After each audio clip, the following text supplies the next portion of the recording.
So now this is working, we know that we have a list of users inside of our table. Okay, so inside ext.js, we're now going to look at this set interval, and we're going to look at getting the list of users. So this time we're going to perform something slightly different, and we're going to use 3 different variables in post, parameters in post. Remember, this was the first parameter, this was the second, but this time we're going to provide an additional callback function. And this is because users.php is going to relay to us a list of users. So let's go ahead and do that now.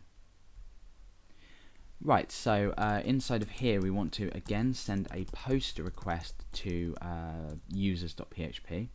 So that's php/users.php. The variables that we're sending, we're only going to send one, because obviously we don't need to supply a username here. We just need to supply an action, which is list. And then the third function is a callback function with a parameter data, or a returned value data.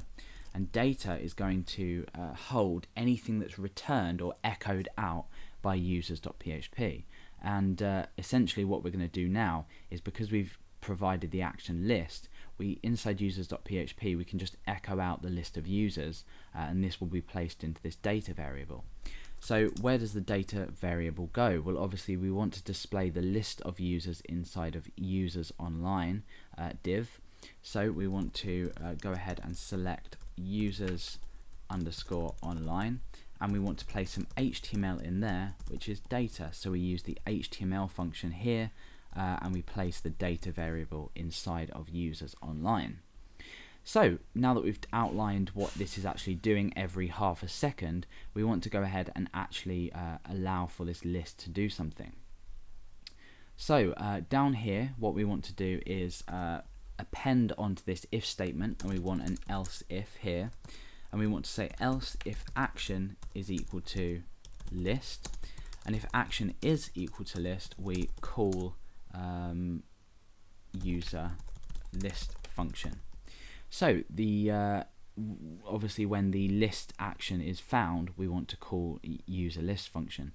Now we have one problem here, we're not actually sending the username with this, so we need to modify this line here to allow only for the action to be supplied on its own. So we say if is set the username and the action together, or using the or operator, is set and $_post action. So if the action's set, then we can continue with this code. We have action here. Obviously we don't need the username in this case, so perhaps my code's a tiny bit illogical in the sense that we assign this variable, but you can go ahead and modify that in your own time to make it more efficient. So action here, if it equals list, we want to call user list function. So the users list function, what do we want to do? Well, we're going to be returning the results in an array and then echoing out this array down here. So I want to create an array called users or user list equals array. And I want to go ahead and create a query and store that in users or users query. So this is MySQL query, an extremely simple query. Select user underscore name from users. So what this will do is it will select all fields that are user name from the table users. Remember, we have our field name here and our table here. So now we can go ahead and actually run a loop to loop through every name in this list. So while users row is equal to MySQL fetch a sock, which fetches an associative array from users query, we can go ahead and actually output something here. So I'm going to, or not output something, but we want to store each value in a element of users list array. So users list, and then remember our square brackets because we're just adding to this array. Users list is equal to users row user underscore name. So let me just go ahead and explain this just again for anyone that didn't understand. We've queried the database, we've looped through the results, and we've applied each, or we're appending elements onto this users list, or user list array up here that we defined earlier, and that is taken from the users row, which remember is here, and that's username, which is the field name. So now what we can just do is return user list. So now user list function returns an array. So user list is now an array. So inside of here, what we can do is we can use a for each loop, and we can say for each users list. I think we called it users list, didn't we? Or user list. For each user list as user.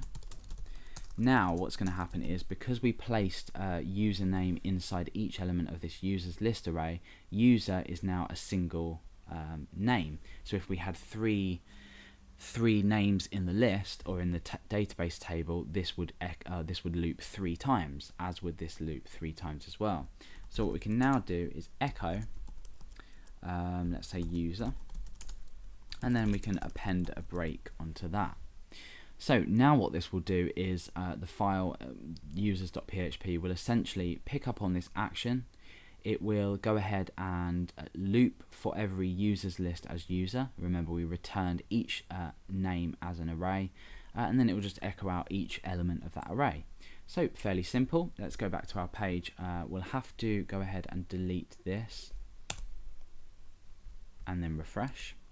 So I'm going to type in Alex, press enter, and nothing has happened. So let's take a look at why that might be. Okay, so we might have to go ahead and duplicate this tab over and type in Alex and browse.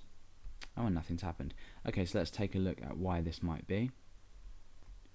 Let's go over to ext.js, action list. So if action equals list, that looks okay.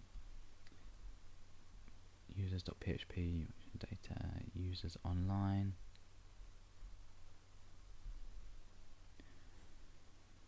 Well, actually it appeared that we didn't have any results go into the database, so let's just take a look at our